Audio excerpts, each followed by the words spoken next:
Welcome to week, I guess this is, well, I look on the source sheet. It's week 5. That's one reason to put the heading on the source sheet, is that I know. Week 5, and we are up to Perek Bet, chapter 2. Susan, you see that? We made it up to chapter 2 already. We are moving right along. We made it through the introduction. We made it through chapter 1. And now we're gonna see Perek Bet, chapter 2. There's so much to talk about here. We're not going to get to everything. Nonetheless, I think the things that we will get to will be interesting. This class, as you know, the series as a whole, is dedicated by Dana and Ilan Rubenstein, and this specific session is also associated with the following gifts from our Day of Giving that we held back in July. Ilan and Gila Metz, Sue Oliver, and Janine. Thank you. Okay, so take a look, please, at your source sheet where I gave just a brief outline of the chapter. Refresh our memories a little bit about chapter 2. It's the one that's right before all the excitement with Haman. So it begins with dating advice for Achashverosh, the counsel that he should look for a new queen by summoning married women, unmarried women from around the kingdom, followed by the introduction of Esther and Mordechai, Ish Yehudi Haya B'Shushan Habira, and so on, followed by Esther being taken to the harem of the king to prepare for a year before she actually goes to the king. Then you get this description of the harem routine and how they were given all of their cosmetics and so forth. Esther is selected. And then you find the new normal for Esther and Mordechai, in which Esther is in the palace, or I should say the house of the women. Mordechai is roaming the streets outside. Esther is not telling anybody what her heritage is. And then finally the conclusion, when Mordechai saves Achashverosh, I should say, from plot against the king. That's our basic outline of the chapter. All right. What are the themes of this chapter? Looking beyond the story, what do you see as the themes of chapter 2?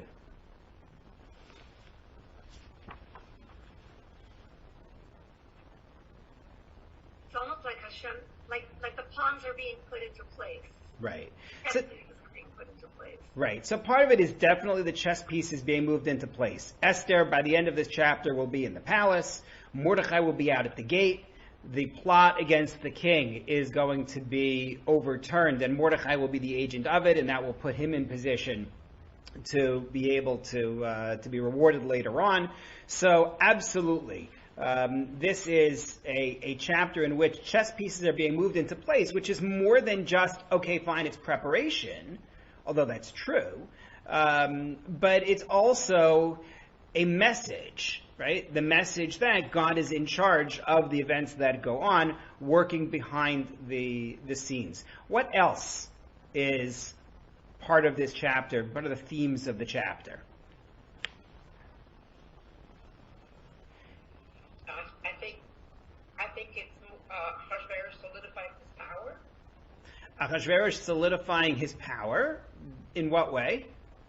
Well, he's gotten rid of Vashti, and he's getting himself a new queen that he doesn't have anything that she's bringing along that can challenge him in any way. Okay. So he's establishing a queen who is under his control. Yeah. Okay. So that's the theme being Achashverosh's need for power. Well, I always see that he cannot make his opinion anyways. Everything he asks the people that are working for him, what to do with Vashti, what to do with Esther, what to do with this. And when she did not behave as he wanted, can you imagine that the husband that doesn't like what his wife did is going to ask his servant what to do? Ruchama, who decided that Esther should be the new queen? Mi b'charet Esther. No, but it was against her will. No, that's not my question. My question is, who was the one who made the decision that Esther should be the queen? Oh my goodness, he made this decision. He made his decision. That's exactly right. In other words, you're right that Achashverosh often needs the approval of a council. But when it comes to Esther, it's just he doesn't call up his counselors and say, what do you think of this one? That was it. He did it all himself. He puts the crown on her head. He makes her the queen. He doesn't need advisors. I think that's something interesting. Oh, yes, when you see a beautiful woman. Brana, what were you going to say? No? Okay. Moish, what do you have? I can't hear you. Or is that by design? There you go. Okay. I think that this parak is really about two things. Number one, that we, at all costs, will take responsibility for what it is that we have to do to survive. And there I'm talking about Mordechai and Esther, that they will do all that the nation does to survive. And that's regardless of God. And the second half of this parak is really all about Achashverosh. In the same way that the first parak was all about Achashverosh, and minimally about his aides, the second parak again, and the reason for that is that Achashverosh and his people censored the Megillah, so that it would at least be innocuous as to him, or to say what a great emperor he was. Right. So we've talked before. There'll be other prophets where he's not there at all. Right. We've talked before about the sensitivity of the book to the Persians and wanting not to offend Achashverosh. So I talked about that last week in terms of the fact that the book doesn't mention Vashti as the source of Achashverosh's power, even if she actually is. So whether they actually took a hand in censoring it is an interesting question. We have no evidence of that whatsoever. But the idea that it's sensitive to their position, that's not called evidence. That's not evidence. That's a nice thing from which I can infer something. Evidence would be some kind of either original document or some kind of process by which Persians did this. What we have are interesting hints that we can build all sorts of things on, and I'm not against the idea per se. I just think that we should recall that we're not working from evidence on it. But your bigger point that this is the Achashverosh show, I think is very substantive here. And the idea that it's about Achashverosh's hunger for power, but also the first statement that you made, that being willing to do anything in order to get to protect the people and being willing to make those moves. I think in general another theme in this chapter is the Jewish community in exile and what it means to be an exile population. And Esther, of course, is front and center in that regard as she is taken to the palace, and we're going to talk about whether she wants to be queen or not. That's going to be part of our discussion, I hope, today. I saw a couple of other hands. Toby? I'm just going to say what you just said, the Jewish people living in hiding. Okay, Baruch Shakivanti. Was there anybody else? I thought that there was. Can I throw something in, Please, please? Carla, go ahead. Hi. There's also like a logical progression of the narrative, because the first chapter is general. It's about Achashverosh, the setting of the scene, and only in chapter 2 does it become a Jewish story where the heroes are introduced, and it's only in the next chapter, spoilers, that the super villain gets introduced. So this is how the story seems to progress from the introduction, which is more general, to introducing the heroes, and then the plot can take off. Right, and that goes back to the idea also of the moving of pieces into place, which I would argue is more than just literary structure, but also, as we had said before with Bruria's comment, it's actually message. The pieces being put in place and being shown to be put in place is actually part of the point, which is everything is being arranged by another hand. And to add to that, we have the classic line that God is makdim refu ala makah, that God puts the healing before the wound. That's what you're seeing. That's what you're seeing here as well. So there's a lot here. We've seen some of the themes. The big questions of the chapter, and we're not going to address all of them, but I want to just call out some of them. Why does Achashverosh want a new queen, given that the first one ended so poorly? What is please don't answer these questions. I'm just listing questions. What is the relationship between Mordechai and Esther? I mean, we know, because we're told they're first cousins, right? Please don't say uncle and niece. Nobody say uncle and niece, because if you look at the text in the Megillah, we're told very clearly that Esther is the daughter of Abichail, who is the uncle of Mordechai. The daughter of your uncle is your first cousin. There are those who write niece for some reason, but that's their relationship. And of course, the question within the Midrash is that all of their relationship? Because the text of the Megillah says that he took her in and he raised her, and it also says she was like a daughter for him. So there's a redundancy there that leads the Midrash to suggest that there's more going on here, and that they actually end up marrying each other, which makes more sense in a couple of other ways, but we're not going to go there right now. Did he raise her? Vahi omenet hadasa, he raised her, but it also says lo levat, he took her in as a bat, separately. And the question is, lama tzrichim lagid ez pamayim? Why do we need to say it twice? And that's what opens up the possibility that there's more going on there. In this story, Hegeh, who's in charge of the women who are coming to Achashverosh, takes a liking to Esther. We have no idea why. The text just says that she found chen, she found favor in his eyes, and vayishaneha, he changed things for her, for the good. But I don't know what it is that he changed from the text. Mordechai tells Esther to hide her nationality. Why does he tell her to hide her nationality? What's his game? What is he insisting on? And the text says it not just once, but twice, that she won't say. If Mordechai is actually raising Esther, and they actually come to take her from his house, right? Which is what the text actually says. If you take a look in the text, in sentence Tet Zayin, sentence 16, Vatilakach Esther, Esther is taken. So Mordechai is raising Esther. He is known as a Yehudi, right? The text says that explicitly. They take her from his house. How exactly do they not know what her nationality is? Why don't we know what her nationality is? It's a whole. This is a very hard question. We're not going to get to that one today. Does Mordechai want Esther to become queen, as I asked before? Can I just ask you something? Yeah. I just want to ask, it doesn't say that she was taken from the house. I just thought it was grabbed from the street or something. So the text says, Vatilakach Esther. Like, what do you think that she was just someone saw a woman on the street and took her? They were looking for beautiful women. I don't know. Maybe she was a beautiful woman. Vatilakach is against their wish. No, that wasn't what Yochama. That wasn't what Janine was asking. Janine was asking, how do you know that she was taken from the house?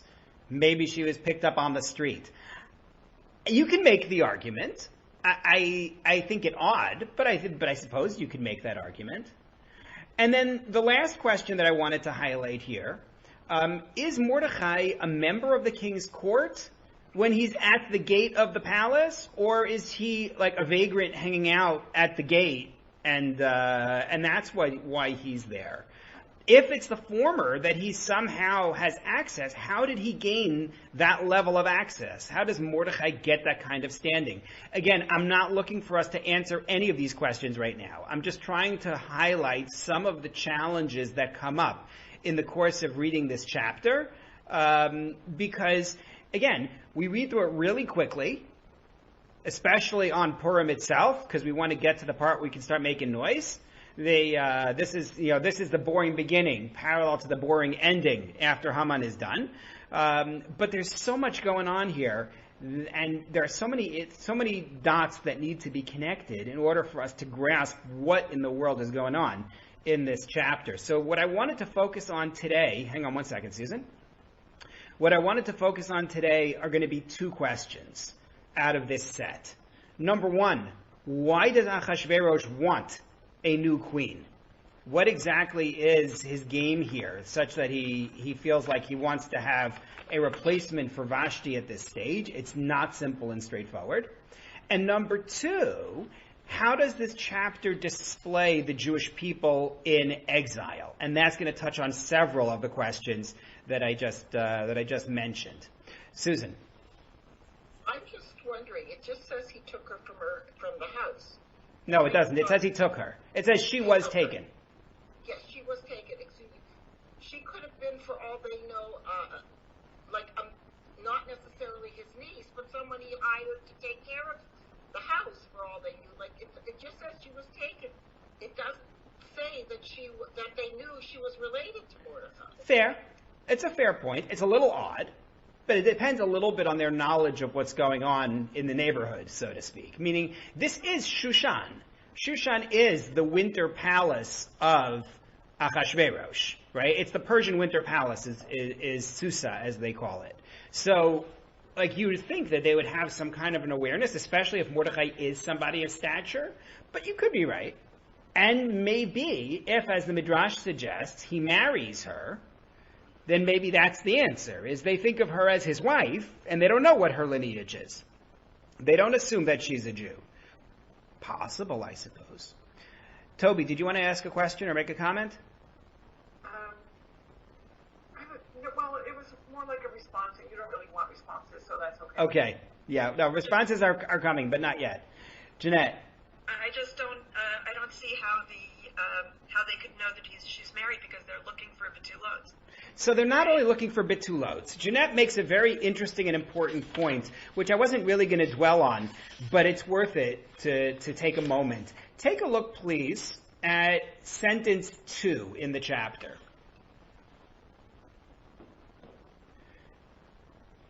They should seek ne'arot betulot. So na'ara is usually understood to mean somebody youngish. Doesn't have to be, but usually it is. And bitula, somebody who has not been with a man. So far, sounds like what Jeanette is saying. If you take a look in Pasuk Gimel, sentence 3, again, it's na'ara bitula. Again, in sentence 4, it is na'ara. So in the planning stage, you're right. That's what we have right now. However, jump to the implementation, sentence 8, and you start out by saying ne'arot. That's your initial one. And ne'arot, again, in Pasuk Tet in sentence 9. However, where is it? Hang on one second.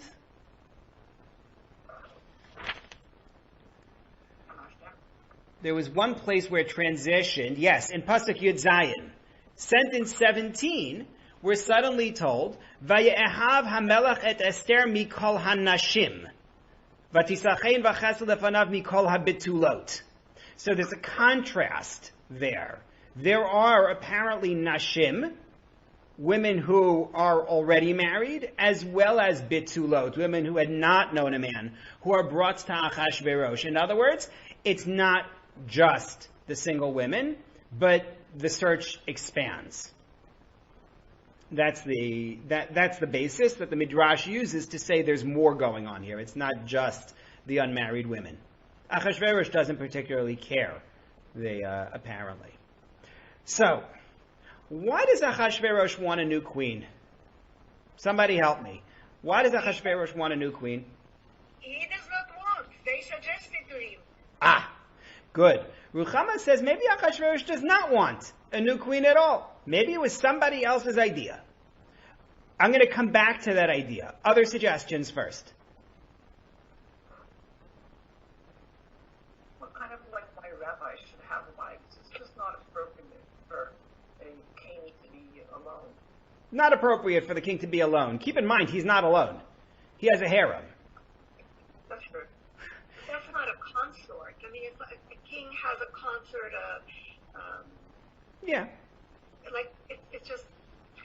The White House, the president has a first lady or first man, whatever. Yeah. Right. So there should be somebody else. Maybe. Devi, and then Moish. Didn't you say that Vashti's family had power? Yeah. That the crown was hers, and he was, like Prince Philip, 3 steps behind. Yeah. So wouldn't it be nice to get rid of that? Balance? Well, their power is gone, because Vashti is the last member of that Babylonian family. So But she's still there. no, she's dead. Vashti is dead at the end of chapter 1. Either she's dethroned or dead, but I think dead. I'm sorry? There are no Vashtians, just Vashti, that's it. No, but even Vashti is gone. Yeah, but once she's gone, that dynasty is gone. Is that what you're saying? Yes, correct. It's done. That dynasty was Babylonian. There are no remnants to the Vashtis. Okay, there are no babies. Okay. Nope. Moish.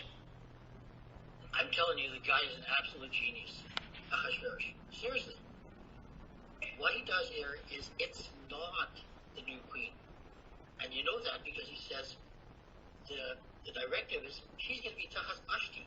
Tahas Vashti means you can be God in a second. Mm-hmm. He's just trying to... But the question is, what does he want at all? So that's my point. The point is the search, the beauty contest. It's about you showing I'm in charge of the entire empire.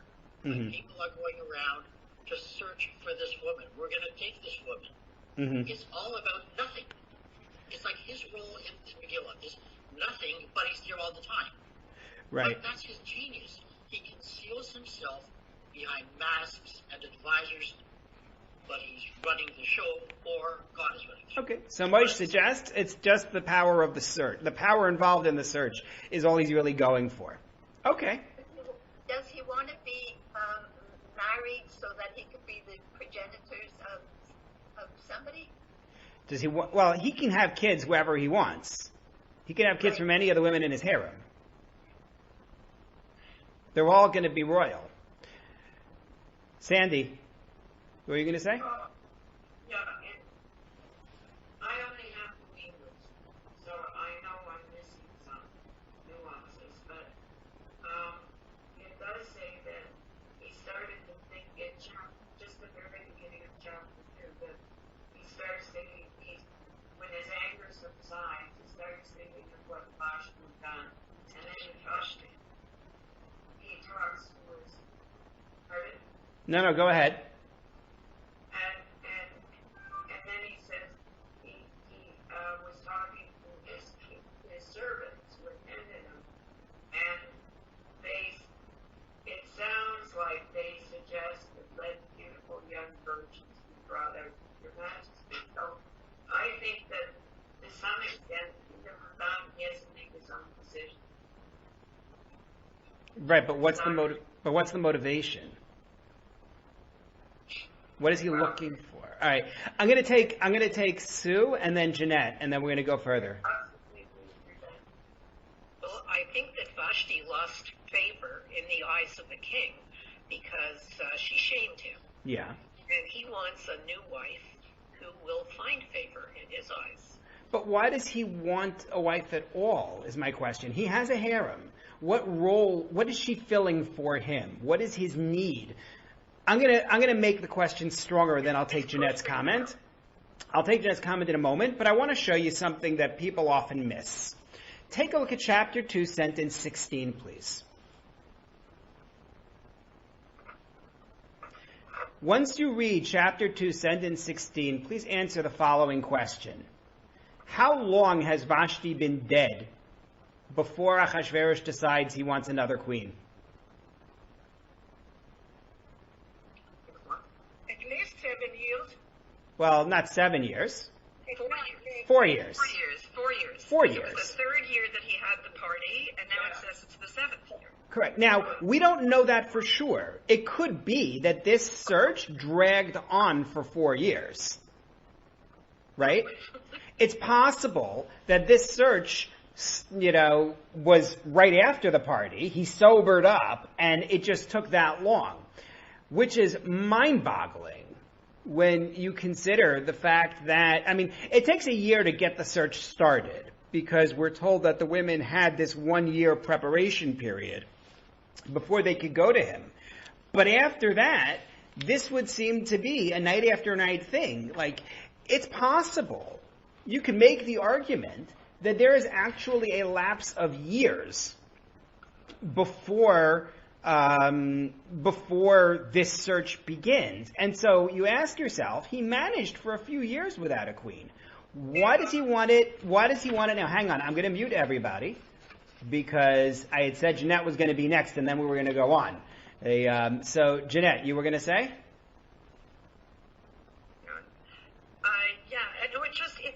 something very, very strong about Vashti. There's something that he misses. Like, it starts out, we have to remember that it starts out saying he remembered Vashti. Now, I don't think so much later he's remembering the hurt and the the slap in the face that she gave him, as much as there's something about a queen that he feels he should have. So it's an interesting idea. The problem is verse 1. What does it say he actually remembered?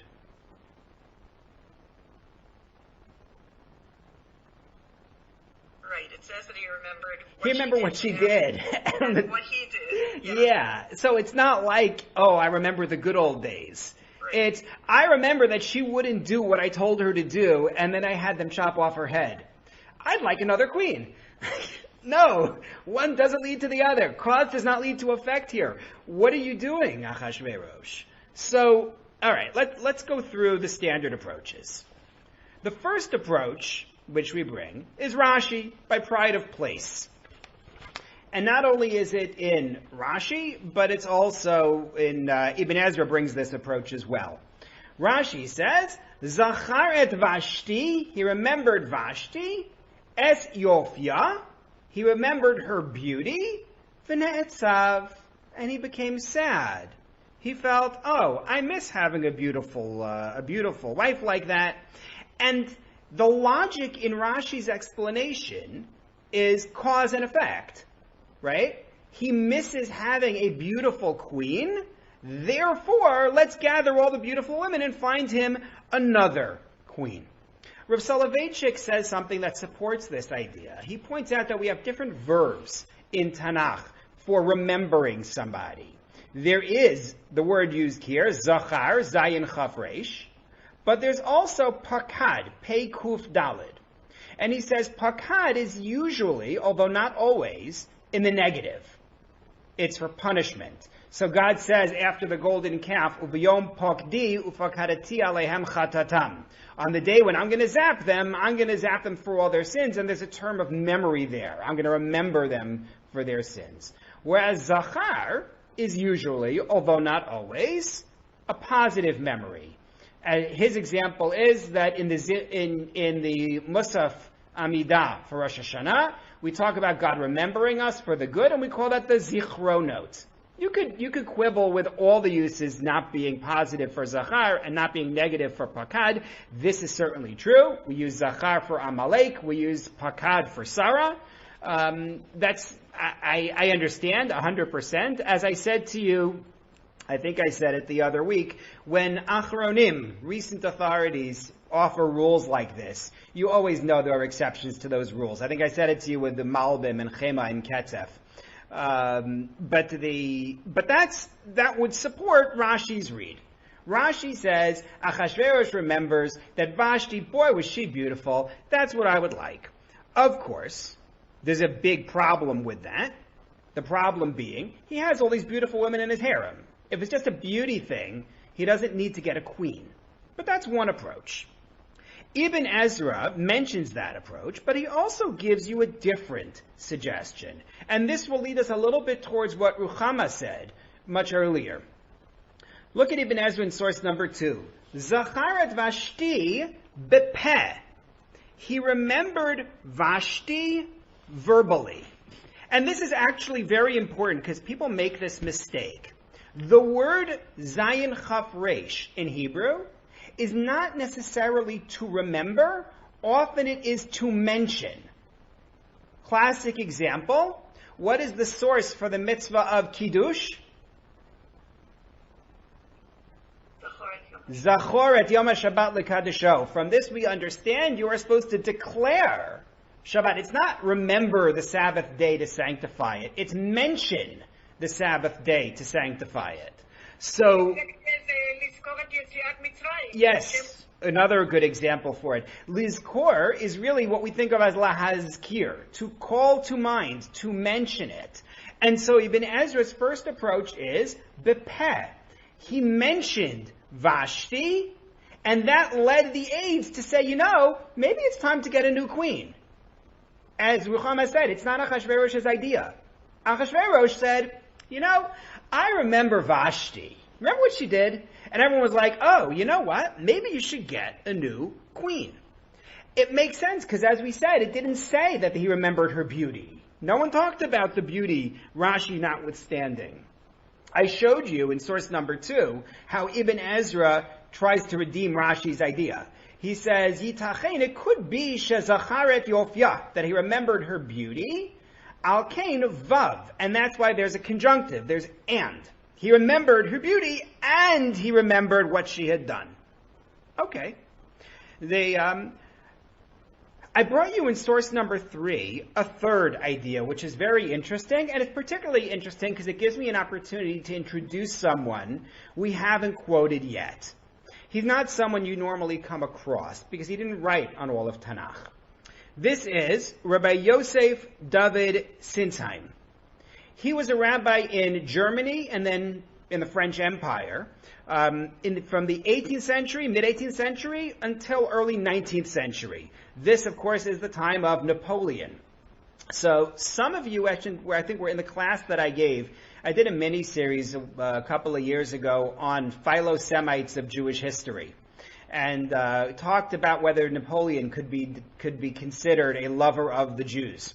So one of the things that Napoleon did was to emancipate the Jews in the lands under his control. And in order to do that, he first had an assembly of Jewish notables. He calls together leaders of the Jewish community, as he identifies them, and has them answer a bunch of questions. The questions are meant to provide answers as to whether the Jews will be loyal members of his empire.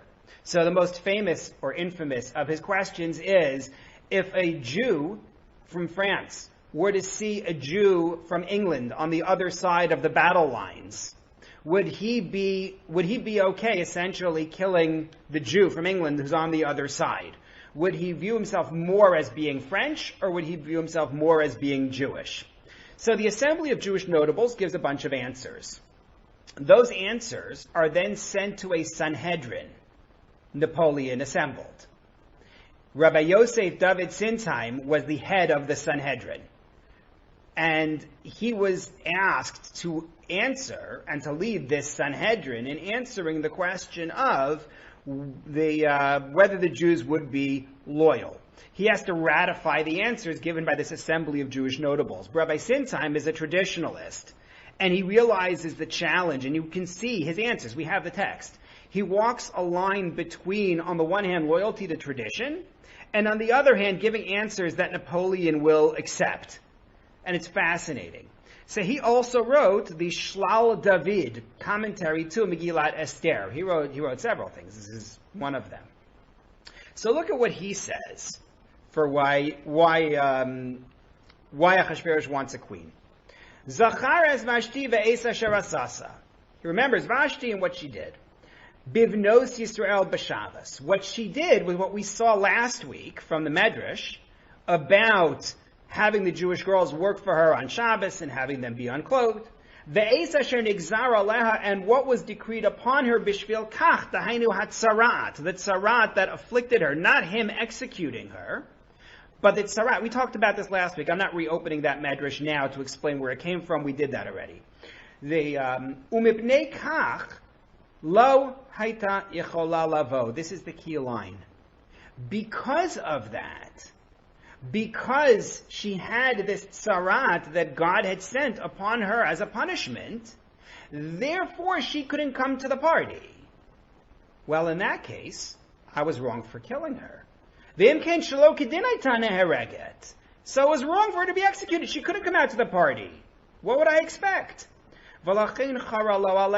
And that's why he was upset now, leading them to say, hey, you should get a new queen.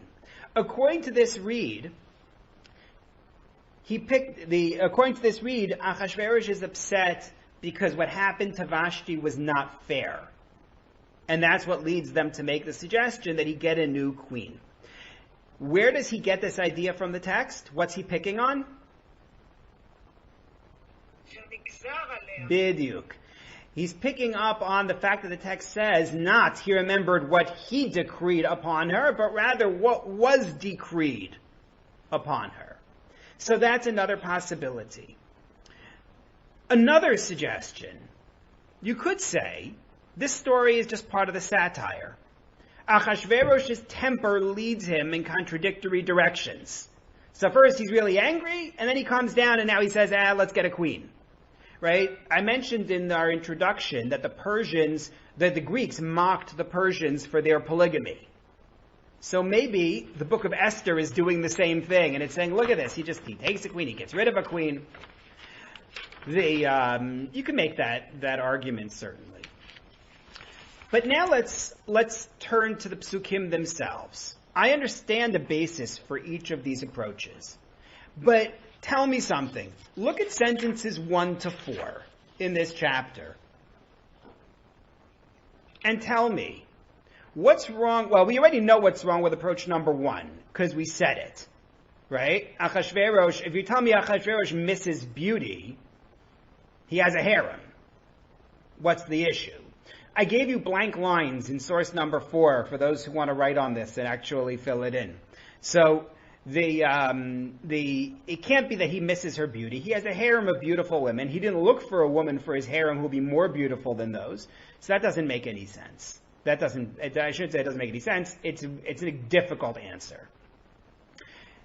We also said that all the text says is that he remembered her bad behavior and her execution, right? Execution, maybe exile, whatever it was. That doesn't seem to lead to wanting another queen. So that is difficult for Rashi's approach, and it's difficult for Ibn Ezra's approach, that he mentioned her, what she had done, and now is going to want a queen. But there's one more difficulty in these sentences. First, the problem is that it doesn't say he mentioned her beauty. Second problem is he mentioned her bad behavior. That's not going to lead him to want a queen. But there's a third problem, and I'll narrow it down for you. In sentence 2, what within that sentence gives us a tip-off that something odd is going on here? If this is really about selecting a queen.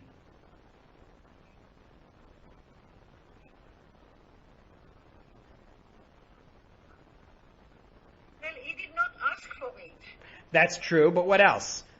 Who was the one who came up with the idea?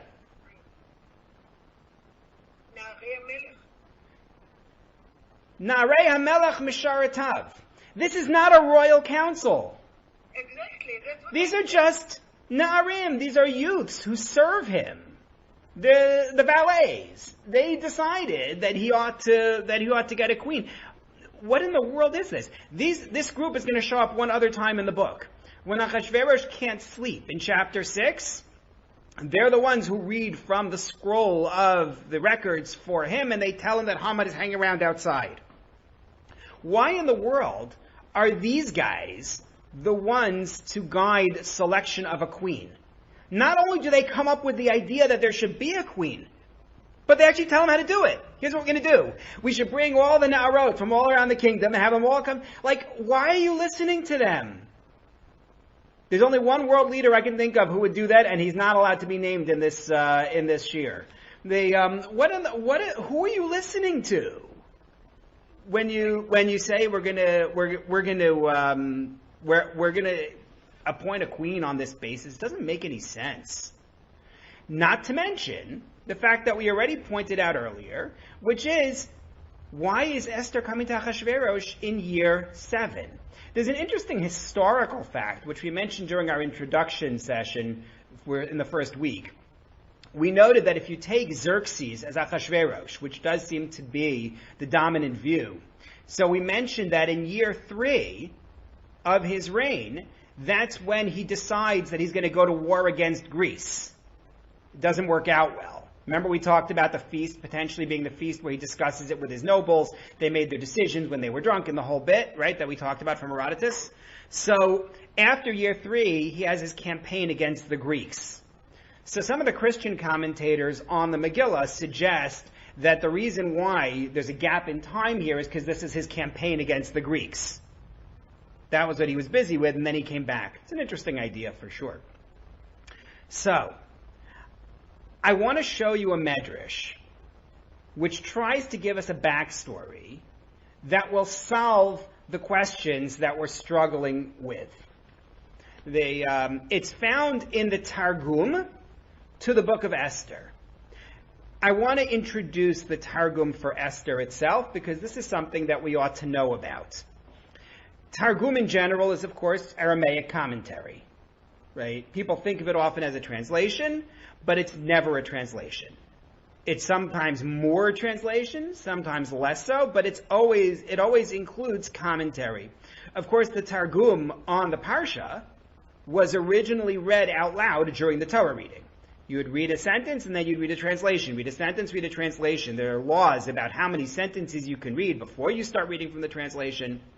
But that's the Targum on the Chumash.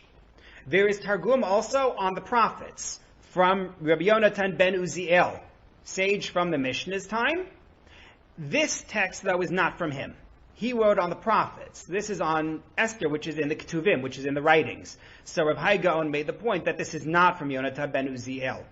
This Targum is actually one of two. There is basic Targum to the book of Esther, and then there's what's called Targum Sheni, the second Targum, which, no surprise, was written later than the first Targum.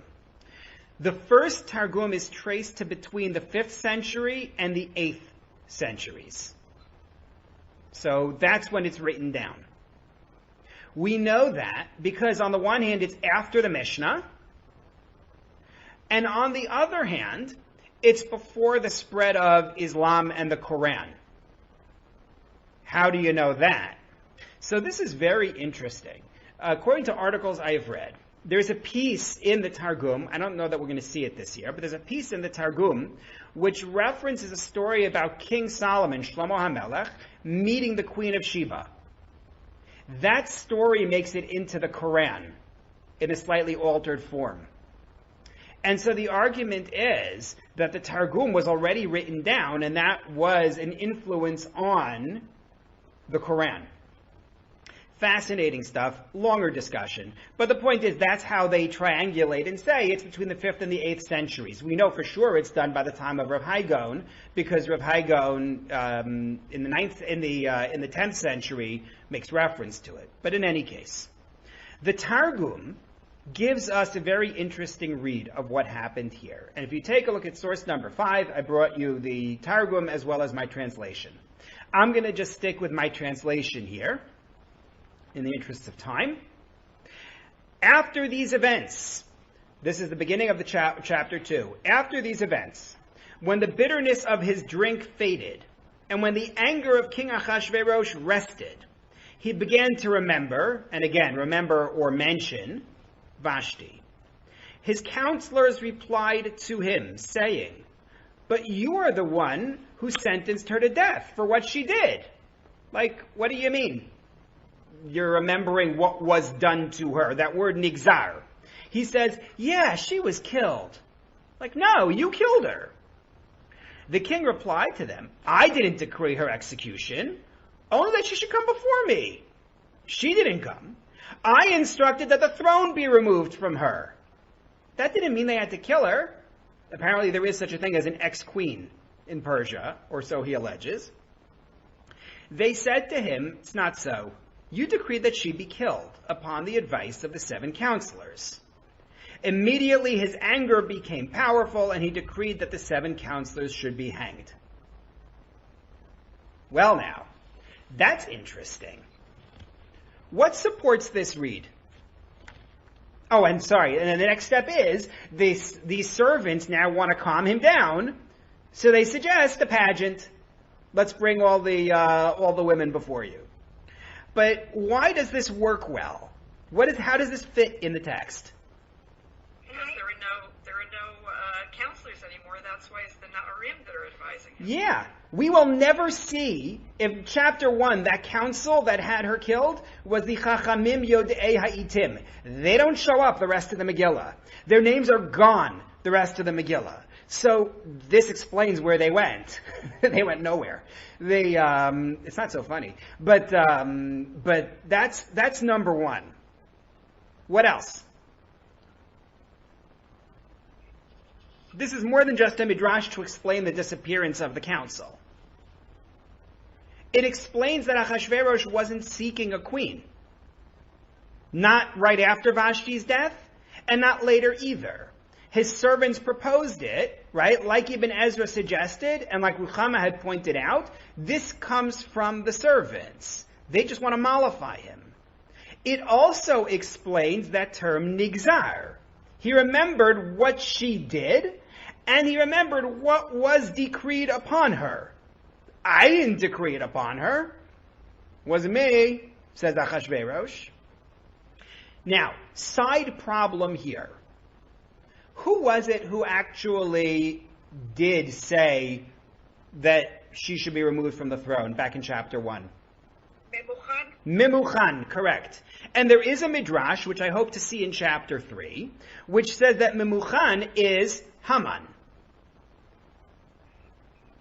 Well, this midrash says that Memuchan was executed. Now what are you going to do? Gilgul. No. How are you going to solve this problem?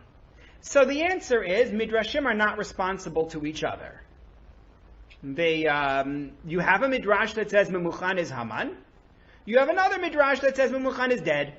That's okay, because the job of midrash, I say this over and over again, is not to create a coherent, consistent story. It's to solve problems in the text. Each one is solving a problem in the text. The one that says Haman is Memuchan, I want to revisit in chapter 3. But the one that says that Memuchan is dead is explaining why did this council disappear. I actually saw Rav Soloveitchik in his Days of Deliverance quotes an idea that Memuchan found a way to claim that the idea of executing Vashti came from the others and that he was personally opposed to it. That would be quite a trick, but that's not in this medrash. In any case, with this read of how it is that he comes to seek a new queen, what is the function of this story? What is this story doing? So I'm looking at the clock and realizing it's 2:18. So I'm going to tell you what I think the story is doing, and then Jules can pipe in with whatever he wants to add, because I saw you about to speak. This, first of all, it defines the character of Achashverosh, no matter what. The story defines the character of Achashverosh, and this goes back towards what Moshe was saying. It shows him as mercurial, right? Regretting what he did in a rage. Now I regret that. Now I'm ready to do something else.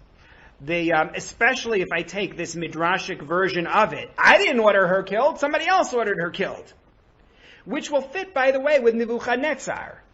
Right? If you remember Nebuchadnezzar from the 2nd chapter of Daniel, some of you were with me when we learned Daniel. Right? No one is able to explain his dream. He says, if my counselors cannot, number 1, tell me what I dreamed, and number 2, tell me what it meant, then I'm going to cut them up into small pieces. That was Nebuchadnezzar. Achashverosh is being presented along the same lines. He kills the council for a decision that he made. I think it also warns the Jews about the Persians. Right? The Persians are dangerous. It's not direct enough to insult the Persians, like you can get away with this, but this is a warning of be really careful when you deal with the Persians, because the king is your friend one day and he's not your friend the next day. You better watch what you're doing with them. And if we work with the Midrash's version, we're also less beholden to Achashverosh than you might have thought. Meaning, when you read the story traditionally, Esther only becomes queen because Achashverosh creates this pageant. But now Achashverosh did not create the pageant. It was really the kids in the palace. They're the ones who created the pageant. Achashverosh accepted the idea, implemented the idea, but I'm a little bit less beholden to Achashverosh. Jules, what were you going to say? I wanted to go back to the person of Memuchan. When he speaks up against Vashti, his name is a Kriukatif. Yes. Instead of any significance. So we might come back to that not next week, when we get to chapter 3, with the Memuchan Haman association. So the answer is wait and see. So this is half of what I wanted to get to today. We got more to see. We're going to start on the next part. The Jews as a nation in exile. How do you see exile demonstrated in this chapter? What about this chapter screams exile? Well, there's a pasuk that introduces Mordechai. Good. It talks about the exile, the exact exile. The very first mention of Jews in this book is there was a Jew who, and we'll talk about Ish Yehudi in a moment, in Shushan, and his name was Mordechai ... who was exiled from Jerusalem. We are introduced as an exile nation. And then building on that, he is identified as Ish Yehudi. So the Gemara has a discussion about this label of Ish Yehudi, because it's a problem. What's the problem with calling him Ish Yehudi? Does it have to do with him coming from Binyamin? Yeah, because the end of the sentence, right? Take a look at sentence 5. The end of the sentence says he's Ish Yamini, which means that not that he's a righty, it means that he is from Benjamin. How can you be from Judah and from Benjamin? In the early days of the United States, there was a man by the name of Judah Benjamin. That's not what's going on here. So there are explanations given for how you can square Ish Yehudi with Ish Yamini. The Gemara does it, but the simple answer is, and I apologize, I see people's hands, but I want to get a little further with this, and then maybe I'll take a couple of hands. The answer is he's not Yehudi from Yehuda. He's Yehudi, a man from a place called Yehud. There was a place called Yehud. I gave you the references in source number 6. Please take a look at Daniel, chapter 2, sentence 25, and you will see one example of this. If you're looking at Esther in Tanakh, you only have to go a little bit forward and you will see Daniel.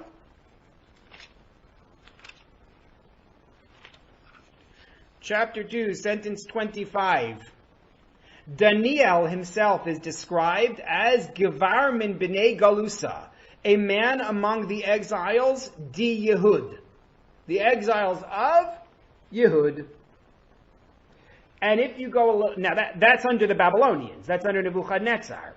But if you go further along to Ezra, chapter 5, sentence 8, and it's a few pages later in Tanakh, you will find in a Persian decree, Yediya laheve lamalka, be it known to the king, Diazalna liyehud medinta, we have gone to the Medina, the state of Yehud. So Yehud is their name for what we call Judea. Mordechai is Ish Yehudi. He is a man from Yehud. He is a fish out of water. He is a man in somebody else's kingdom now. He is an exile. That's the idea. Yes, Moshe.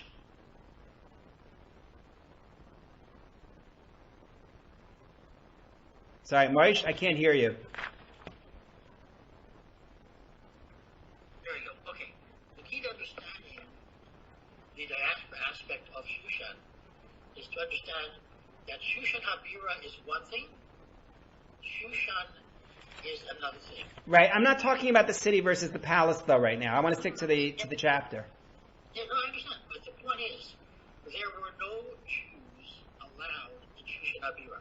Period.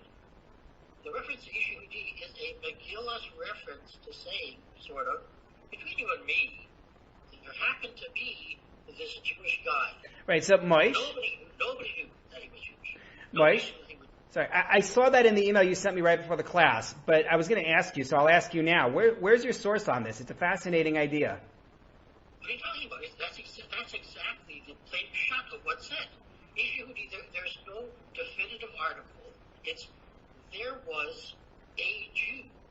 And if you add that to your question of what was he doing this Yosef Bishar Melech, that was as far as he could go.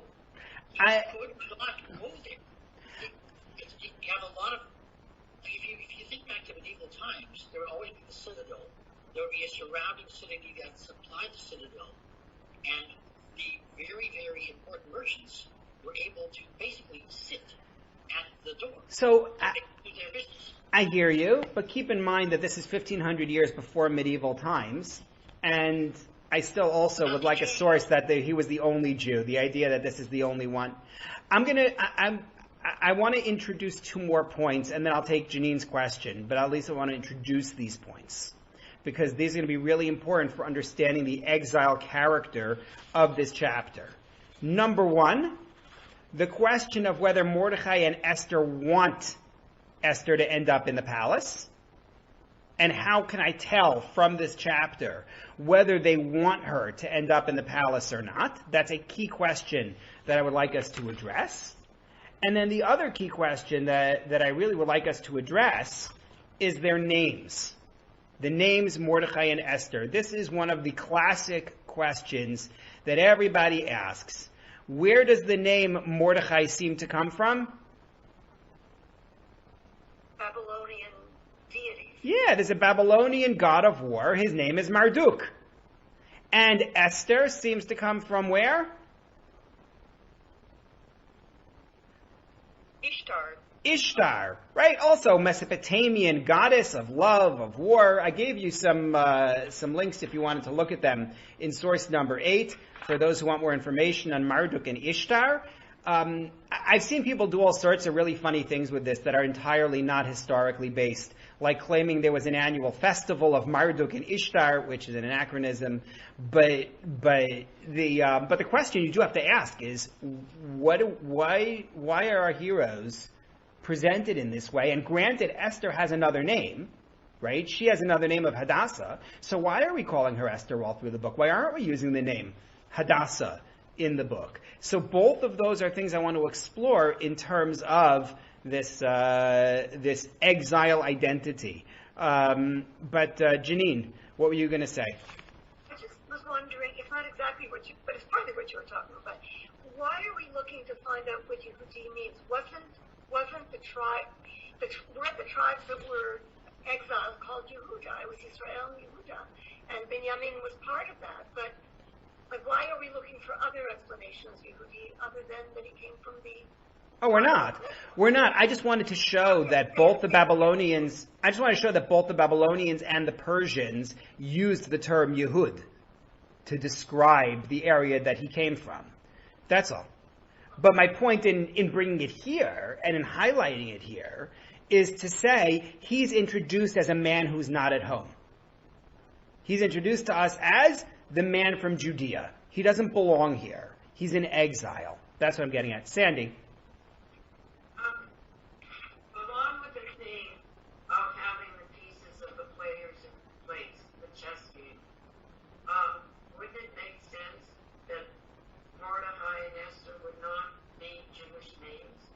Because Hadassah would alert the king right away that they're Jewish.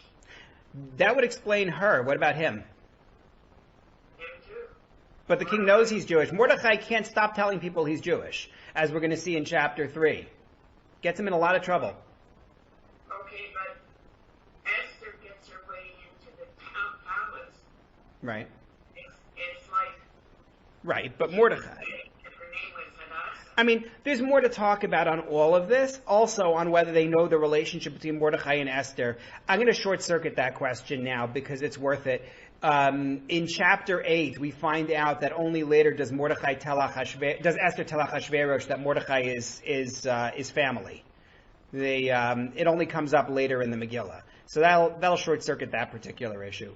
But there's more to say about all of this. So God willing, what we're going to do next week is talk about the questions of whether Mordechai and Esther want her to become the queen, what the deal is with Marduk and Ishtar, and maybe we'll move on to tackle one or two more points in chapter 2, but then I want to hit chapter 3, where the action begins, where Haman gets angry, and so forth. So there's an awful lot for us to tackle.